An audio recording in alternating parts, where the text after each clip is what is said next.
আপোনালোক সকলোৱে কেতিয়াবা চিন্তা কৰিছে নেকি যে মৃত্যু হলে আপোনাৰ কি হ'ব?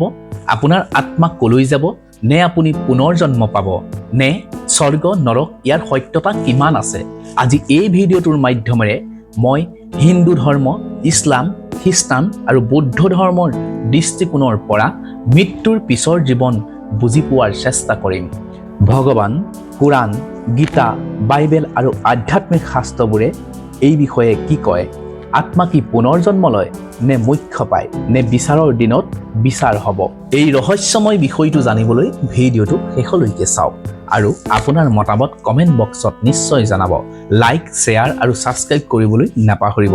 আহক আমি একেলগে এই গুৰুত্বপূৰ্ণ প্ৰশ্নটোৰ উত্তৰ বিচাৰি যাওঁ। ব'লক ভিডিঅ'টো আৰম্ভ কৰোঁ। মৃত্যুৰ পাছত কি হয়?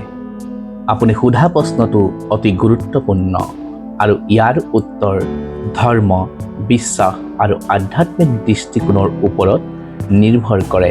ভগৱান আৰু শাস্ত্ৰসমূহে বিভিন্নভাৱে মৃত্যুৰ পিছৰ জীৱনৰ কথা বৰ্ণনা কৰিছে। হিন্দু ধৰ্মৰ মতে আত্মাক অমৰ বুলি বিশ্বাস কৰা হয়। শৰীৰটো নষ্ট হয়, কিন্তু আত্মা পুনৰ জন্ম লাভ কৰে। ভগৱান শ্ৰীকৃষ্ণই গীতাত কৈছে, যিমান সহজে মানুহে পুৰণি কাপোৰ পেলাই নতুন কাপোৰ পিন্ধে, আত্মাও সেয়েহে এটা শৰীৰ ত্যাগ কৰি নতুন শৰীৰ গ্ৰহণ কৰে। কৰ্ম অনুসৰি আত্মাই পুনৰ জন্ম লাভ কৰে। এটা আত্মাই যদি পুনৰ জন্ম নাপায়, তেনেহ'লে সেই আত্মা ভগৱানৰ লগত মিলি যায়। ইছলাম ধৰ্মৰ মতে মৃত্যুৰ পিছত পুনৰ উত্থান আৰু বিচাৰৰ দিন আহিব। আল্লাই কৈছে, প্ৰত্যেকজন জীৱক মৃত্যুৰ সোৱাদ ল'বই লাগিব। বিচাৰৰ দিনত মানুহৰ কৰ্মৰ প্ৰতিফল লাভ কৰিব। যিসকলে সৎ পথত চলিব, সেইসকলক পৰম সুখৰ স্থানত ৰখা হ'ব। দুষ্ট আৰু অন্যায় কৰা ব্যক্তিসকলক শাস্তি দিয়া হ'ব। খ্ৰীষ্টান ধৰ্মৰ মতে যীশু খ্ৰীষ্টৰ ওপৰত বিশ্বাস থাকিলে লোক স্বৰ্গত যাব পাৰিব। বাইবেলত কোৱা হৈছে, মৃত্যুৰ পিছত সেই জীৱৰ বিচাৰ হ'ব। যীশুক বিশ্বাস কৰাসকলে ঈশ্বৰৰ সৈতে স্বৰ্গত বাস কৰিব আৰু অন্যায় কৰা লোকসকল নৰকত শাস্তি পাব। বৌদ্ধ ধৰ্মৰ মতে আত্মাৰ কোনো অস্তিত্ব নাথাকে, কিন্তু ক্যামৃক শক্তিয়ে পুনৰ জন্ম নিৰ্ধাৰণ কৰে। জীৱনৰ দুখ দুৰ্দশা শেষ কৰি আত্মাই মুক্তি লাভ কৰিব পাৰিব।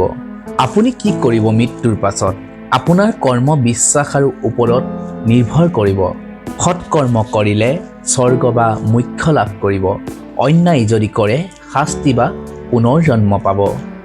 ভগৱানে কৈছে, জীৱনটো এক সুযোগ। শুভ কৰ্ম কৰক যাতে মৃত্যুৰ পিছতো আপোনাৰ আত্মাই শান্তিত থাকে। আপোনাৰ বিশ্বাস অনুসৰি আপোনাৰ কি মতামত আছে আমাৰ এই ভিডিঅ'টোৰ তলত কমেণ্ট কৰিব। তেন্তে বন্ধুসকল, আজিৰ ভিডিঅ' ইমানেই। আহিবলগীয়া নতুন নতুন ভিডিঅ'সমূহ আপুনি পাই থাকিবলৈ চেনেলটো ছাবস্ক্ৰাইব কৰি ল'ব।